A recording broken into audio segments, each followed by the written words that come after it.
police checkpoints near the port of La Goulette in Tunis. Authorities are making sure only those with authorization are on the roads.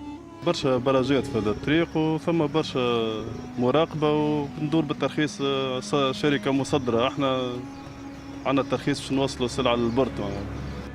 To contain a surge in new coronavirus infections, 6 regions across Tunisia have already been placed in lockdown, and the government has extended a nighttime curfew until July 31st, which includes the capital Tunis and its suburbs.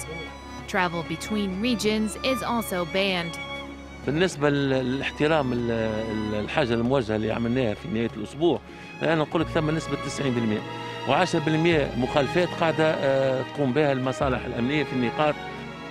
To prevent overcrowding at beach spots, officials have also implemented weekend curfews and imposed capacity restrictions on restaurants.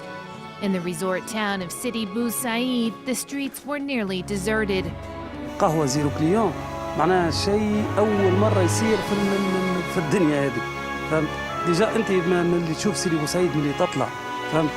وتشوف سيدي بوسعيد مخك يقف. The latest wave has placed severe strain on the country's health system, with hospitals running dangerously low on oxygen. Tunisia's infection rate has hit a high not seen since March 2020. Meanwhile, just 4% of the population is vaccinated as the country's program stalls. Tunisia is suffering from a shortage of doses and is still waiting for vaccines promised by the COVAX initiative.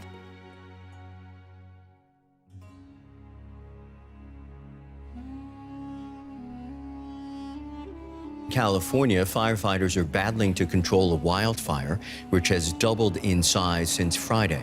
Some 3,000 people have been told to evacuate. Fires are also raging in several other states.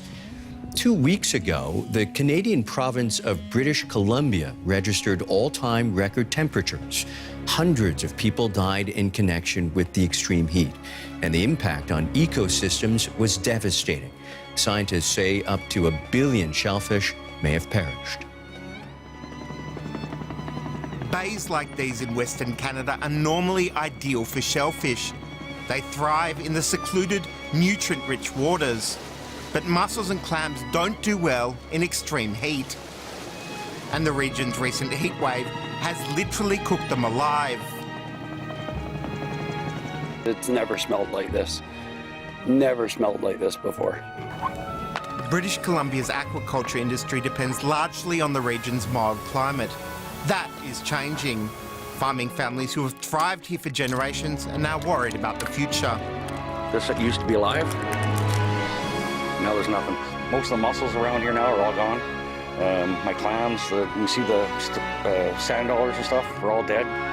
The mass die-off illustrates the impact of climate change here and now.